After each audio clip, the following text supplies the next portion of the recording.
Assalamualaikum warahmatullahi wabarakatuh. Bismillahirrahmanirrahim. Alhamdulillahirabbil alamin. Wassalatu wassalamu ala Rasulillah an-nabiyil amin wa ala alihi wa ashabihi wa man walah. Sambungan kita pada muka surat 254. Masih lagi dalam tajuk mengenai hakikat kedermawan dan juga kekikiran. Bagaimana untuk kita mengenali apakah kita seorang yang memiliki sifat sakha, iaitu pemurah, ataupun kita masih lagi berada dalam kelompok bakhil ataupun kikir. Kata dia, sedangkan kewajipan muru'ah ialah tidak memperketat dan tidak menghitungkan hal-hal yang remeh, kerana tindakan tersebut tidak baik. Jadi kata Imam Al-Ghazali rahimahullah, kewajipan memberi sebahagian daripada harta kita, dia ada dua kategori. Yang pertama, pemberian yang wajib menurut syariat, iaitu zakat. Kita beri zakat ataupun kita memberi nafkah keluarga. Yang kedua, wajib dari sudut muru'ah dan adab. Wajib dari sudut dipanggil menjaga maruah diri, dan juga dari segi adat kebiasaan kita. Kebiasaannya, kalaulah seseorang itu dia memberi, maka mana kadar dia memberi itu pada pandangan masyarakat merupakan orang yang pemurah. Jadi adapun berpada dengan memberi zakat saja, itu tidak mengeluarkan kita daripada fikir. Jadi kena tambah satu lagi, iaitu kewajipan memberi melihat dari sudut muru'ah, maruah diri, dan juga adat. Kewajipan memberi dari sudut syariat, dia telah huraikan kepada kita, iaitu orang yang mengeluarkan zakat, orang yang menunaikan nafkah yang wajib atas dirinya terhadap keluarganya. Maka di segi syarak dia tidak lagi kikir. Dia orang yang kalau tidak pemurah pun maknanya dia bebas daripada orang yang bakhil. Namun demikian, apa maksud pula dia menunaikan kewajipan harta dari sudut muru'ah dan juga dari sudut adat? Ini yang ingin dijelaskan pada hari ini. Kata dia, sedangkan kewajipan muru'ah ialah tidak memperketatkan dan tidak menghitungkan hal-hal yang remeh. Mana dia belanja tanpa dipanggil memayah-mayah, dipanggil. Mana dia bukan orang yang berkira, yang kita sebut berkira atau berkira-kira lah. Sikit pun berkira. Seumpama kita sebut dalam ayat sebelum ni, Allah Ta'ala menyebutkan di antara sifat orang munafik, di mana walaupun mereka salat, tapi Allah Ta'ala masih menyebutkan fawailul musallin, kebinasaan bagi orang yang salat. Iaitu orang yang salat dengan mengabaikan salatnya, salat di luar waktu. Orang salat menunjuk-nunjuk. Dan begitu juga wa yamna'unal ma'un, mereka enggan memberi pertolongan walaupun yang sedikit, yang kecil-kecil, yang remeh. Yang remeh pun berkira. Contoh ulama bagi dalam tafsir, jiran nak menyandarkan sesuatu di temboknya pun dia berkira. Yang jiran nak pinjam cangkul pun dia berkira. Dia nak pinjam mana benda-benda yang remeh-temeh, dia berkira. Dia tidak ada simpati dengan jiran. Sedangkan kewajipan muru'ah ialah tidak memperketat dan tidak memperhitungkan hal yang remeh, kerana tindakan tersebut tidak baik. Tetapi penilaian tidak baik tentang hal tersebut saling berbeza sesuai perbezaan situasi dan orang. Jadi sejauh mana kita berkira-kira itu, kita maya-mayakan itu dalam pemberian untuk dikira sebagai tidak baik itu, kata dia melihat pada situasi dan juga orang. Orang yang banyak hartanya dianggap kurang baik bila memperketatkan pemberian, tetapi tidak bagi orang miskin. Jadi orang miskin dia memperketatkan pemberian, maknanya dia suka nak memberi itu tak boleh kita andaikan dia bakhil kerana dia miskin. Tapi kalau orang kaya, semua benda dia nak berkira, semua dia payah. Jadi sampai sekupang RM20 pun nak berkira juga. Padahal sepatutnya dia telah ansur. Bila membeli pun dia menawar berlebihan sehingga merugikan pembeli. Padahal dia kaya, dia berada, boleh tolak ansur. Jadi buruk. Itu adalah akhlak yang buruk. Tindakan suami memperketat isteri dan keluarganya dianggap tidak baik. Yang maknanya dia berkira dengan isteri tidak baik. Tetapi tidak demikian halnya terhadap orang asing. Kalau dia berkira dengan orang asing, sebagai contohnya, tidaklah seburuk kalau dia berkira dengan isteri dengan anak-anak. Dia beli makan pun cukup-cukup. Tidak berlebihan, tidak lebih sikit. Itu tidak baik. Memperketat tetangga dianggap tidak baik, tetapi tidak demikian halnya dengan orang jauh. Berkira dengan keluarga, tidak dengan tetangga, dengan jiran, tidak baik. Berbeza dengan kalau dia berkira dengan orang yang bukan jiran dia. Memperketatkan jamuan tamu. Anda berkira dengan tetamu. Tetamu datang pun tak nak jamu. Walaupun air kopi secawan ke, kuih, biskut ke, dia maknanya dia tak jamu tetamu. Itu lebih buruk, kata dia. Dianggap tidak baik, tapi tidak demikian halnya dalam muamalah. Dalam muamalah sebagai contohnya, memanglah kita nama pun kita menjual. Dia tak boleh lah orang datang kedai kita nak kena bagi, nak kena jamu percuma. Tapi kalau tamu datang di rumah dan kita memiliki makanan yang boleh kita hidang pada tamu, kita tak hidangkan, itu tidak baik. Dan kita telah melaksanakan sunnah Nabi memuliakan tetamu. Tapi kalau kita berniaga muamalah, kita kenakan charge bayaran. Setiap benda yang kita jual itu kita charge bayar, kita kenakan bayaran, itu tak masuk dalam tidak boleh dianggap tidak baik. Demikian pula terjadi perbezaan penilaian sesuai perbezaan situasi dan bentuk makanan atau pakaian tertentu. Misalnya dianggap tidak baik memperketat pembelian kain kafan, pembelian binatang korban, atau pembelian roti untuk sedekah. Tetapi tidak demikian halnya pada yang lain. Maknanya dalam hal-hal yang berkaitan dengan ibadat ni, soalannya seboleh-bolehnya kita betul ansur lah. Kita berniaga sebagai contohnya, orang datang nak belikan kafan, tak usahlah kita jual mahal sangat. Kerana kita tahu bahawasanya dia itu dalam proses melaksanakan tuntutan agama itu fardu kifayah. Yang mengkafankan banyak. Jadi kita jual itu ambil untung sikit-sikit contoh. Begitulah juga orang datang nak beli lembu korban. Jadi tapi kita perhatikan pada zaman hari ini, musim korban tu lah, kadang-kadang peniaga-peniaga lembu kambing nak ambil untung yang berlebihan. Kadang-kadang penganjur sendiri pun. Jadi menyebabkan sukar orang nak beribadat. Sepatutnya yang berkaitan dengan ibadat ini, kita minimalkan untung tu.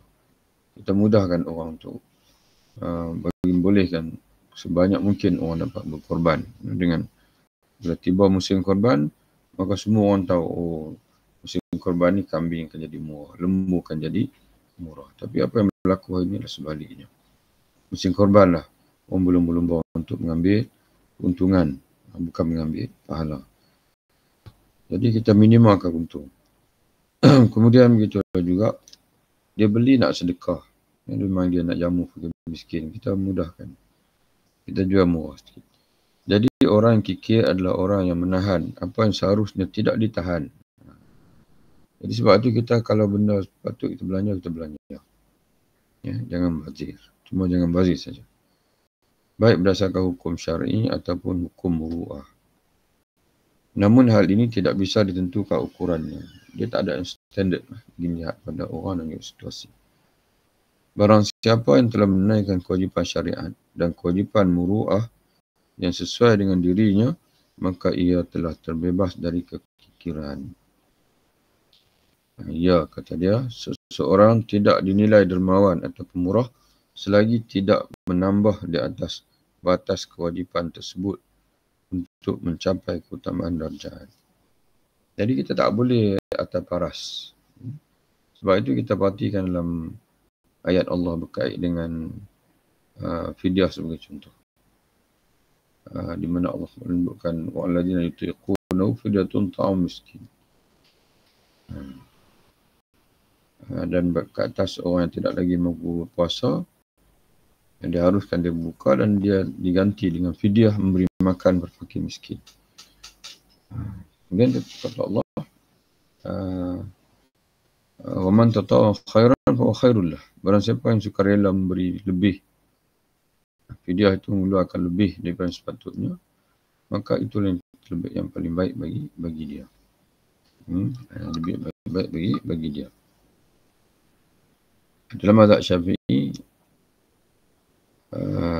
kadar fidyah ini adalah 1 cupak.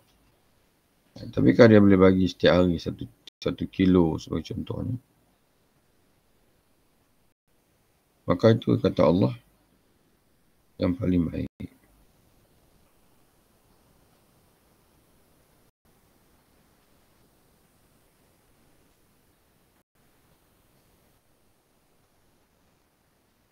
Faman tatawwa khairan fa huwa khairul lah. Ayat 184 surah Al-Baqarah. Ayat fidyah. Wajib bagi orang yang berat menjalankan puasa tidak membayar fidyah, iaitu memberi makan seorang fakir miskin. Man tatawwa khairan fa huwa khairul lah. Siapa yang sukarela memberi kebaikan, mana memberi lebih daripada kadar yang sepatutnya dalam fidyah itu, maka itu yang paling baik. Jadi kita tak boleh berada di paras kewajipan saja. Mesti menambah dengan kebaikan, dengan sukarela. Sebab itu dia sebut di sini, dia kata, seorang tidak dinilai dermawan atau pemurah selagi dia tidak menambah di atas batas kewajipan tersebut untuk mencapai keutamaan dan darjat. Untuk mencapai keutamaan dan darjat di sisi Allah. Mana zakat, katalah setahun zakat kita ada simpanan 30,000. Maknanya zakat kita lebih kurang dalam berapa? 10,250. 500. 750. Kerana kita usahakan untuk kita 1,000 contohnya. 1,000 ataupun 1,500, bergantung pada kemampuan kita. Bila jiwanya lapang untuk memberikan harta selain dari yang diwajibkan syariat dan tidak dicela menurut adat kebiasaan, maka ia adalah orang yang dermawan sesuai dengan kadar kelapangan jiwanya terhadap sedikit atau banyak tersebut. Sebab itu dalam surah Ali Imran Allah SWT menyebutkan, orang bertakwa, kata Allah, ialah alladzina yunfiquna fis sarai wad dharra. Orang yang menginfakkan hartanya ketika senang ataupun susah. Ketika susah pun dia menginfakkan harta. Apatah lagi ketika senang. Ketika susah dia beri cara susah, dia bagi juga RM1, RM2. Tapi ketika senang dia akan beri lebih banyak daripada itu. Bukanlah senantiasa bila-bila masa pun RM1, RM2 itu. Yang maknanya kita buat perubahan mengikut rezeki yang kita dapat. Tingkatan hal tersebut tidak dapat disebutkan batasannya, dan sebahagian orang lebih dermawan ketimbang berbanding sebagian lain. Jadi kita yang tahu diri kita sendiri. Kita sendiri yang mengetahui kadar kesenangan kita, kemewahan kita, jadi kita infakkan, berkongsi rezeki dengan orang lain. Berbuat yang ma'ruf di luar dari yang diwajibkan syariat adalah kedermawan. Tetapi dengan syarat harus dengan jiwa yang lapang dan tidak mengharapkan imbalan, pujian atau penghargaan. Jika mengharapkan pujian atau ucapan terima kasih, maka sesungguhnya dia adalah penjual, bukan dermawan. Iaitu dia membeli pujian dengan hartanya. Jadi kena ikhlas. Kalau tidak, kita ni bukan dermawan, tapi kita ni orang penjual. Kerana menjual harta kita, memberi sedekah untuk membeli nama dari orang lain, memberi pujian pada orang lain. Pujian itu sendiri memang sangat lazat dan menjadi tujuan jiwanya, bukan keredaan Allah. Dia seronok dengan pujian. Sedangkan kedermawan ialah memberikan sesuatu tanpa imbalan. Itulah hakikat dan hal tersebut hanyalah bagi Allah. Mana dia memberikan Allah. Atau memberi untuk menyucikan diri. Menyucikan jiwanya. Yu'timala yutazakka. Dia memberikan. Ini Sayyidina Abu Bakar. Memberikan hartanya yatazakka kerana dia ingin menyucikan jiwanya. Dia inginkan Allah membersihkan jiwanya kerana dia tahu. Hadis Nabi SAW, sedekah itu menyucikan dosa seumpama air. Sedekah madamkan dosa seumpama air madamkan api. Adapun manusia, sedangkan kedermawan ialah memberi sesuatu tanpa imbalan. Itulah hakikat dan hal tersebut hanyalah bagi Allah. Jadi hakikat sebenarnya yang memberi tanpa imbalan itu adalah Allah. Ya. Kita pula bila-bila masa pun kita beri, memang kita nak imbalan. Tapi imbalan apa yang kita nak itu? Jangan pujian. Itu akan matikan, memusnahkan pahala. Sebaliknya imbalan yang kita nak itu adalah keredaan Allah dan juga syurga Allah.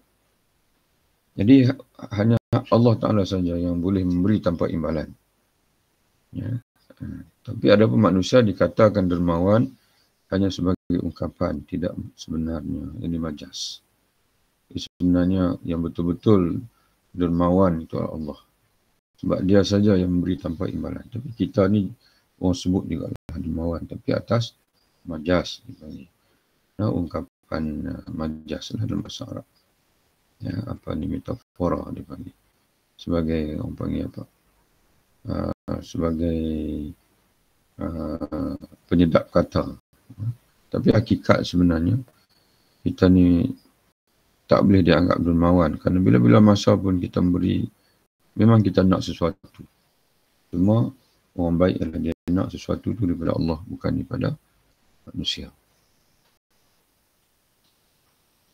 Kerana ia ini manusia tidak pernah memberi atau berbelanja sesuatu kecuali untuk satu tujuan.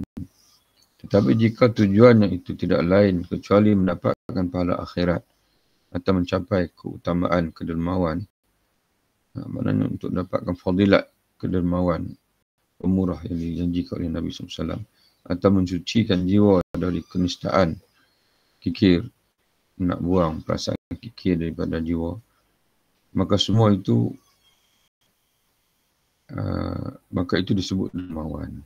Di sisi dipanggil ungkapan majas tadilah. Jika motivasinya adalah takut celaan makhluk, misalnya, atau mengharapkan kemanfaatan yang diharapkan dari orang yang diberinya, maka semua itu bukan kedermawan. Kerana ia terpaksa melakukannya dengan motivasi atau dorongan-dorongan tersebut. Itu dia penjual, bukan dermawan. Mana orang yang menjual sedekah untuk mendapat nama. Apa yang menjadi tujuan tersebut merupakan pengganti yang disegerakan. Jadi kita diganti oleh Allah, dibayar segera oleh Allah di dunia, iaitu dengan pujian Allah. Di akhirat, tidak ada gantian untuk kita lagi, tidak ada pahala untuk kita lagi. Jadi ia adalah orang yang mencari penggantian, bukan dermawan. Mana penjual tadilah. Mana dia itu orang yang memberi untuk imbalan duniawi. Menjual sedekah untuk mendapatkan pujian. Sebahagian kaum wanita ahli ibadat berkata, apakah kalian mengira bahawa kedermawan terletak pada dirham atau dinar sahaja? Ini semata-mata memberi itu boleh dikatakan dermawan. Tidak, kata dia. Lalu orang tanya dia, habis apa itu dermawan? Ia berkata, kedermawanan adalah, menurutku adalah terletak pada hati. Orang yang betul-betul dermawan ni adalah orang yang berderma dengan hati yang ikhlas. Itu betul-betul dermawan. Demikianlah kita selesai mempelajari hakikat dermawan dan juga hakikat kikir. Jadi kikir ni, bakhil ni adalah orang yang memberi tanpa menunaikan kewajipan memberi mengikut syariat dan juga muru'ah. Jadi macam mana kita nak memberi mengikut syariat dan muru'ah? Yang pertama, kita tunaikan yang wajib, zakat dan juga nafkah keluarga dan sebagainya. Selain itu kita tambah lagi dengan pemberian-pemberian sekira-kira orang salih. Orang salih yang menganggap kita tu adalah orang yang suka memberi. Jadi muru'ah ini, adat ni bukan kembali pada semua orang. Kerana kita kembali kepada satu hadis Nabi kata, mar'aul muslimun hasanan, apa yang dilihat oleh orang Islam sebagai baik, maka dia di sisi Allah lebih baik. Jadi kita nak jaga nama baik kita di kalangan orang Islam tu. Orang soleh tengok kita macam mana. Itu pandangan baik. Jadi orang soleh kata, oh dia tu jaga solat. Dia tu orang yang baik tutur katanya. Dia tu orang yang tidak kedekut. Itu yang kita dipanggil muru'ah. Jadi kalau kita hidup bersama dengan Allah dan juga bersama dengan orang soleh. Penilaian kita yang pertama adalah apa yang Allah Ta'ala nilai pada kita. Yang kedua adalah apa yang orang-orang soleh atau guru dia panggil ahli-ahli ibadat nilai pada kita. Wallahu a'lam bishawab. Assalamualaikum warahmatullahi wabarakatuh. Jumpa lagi.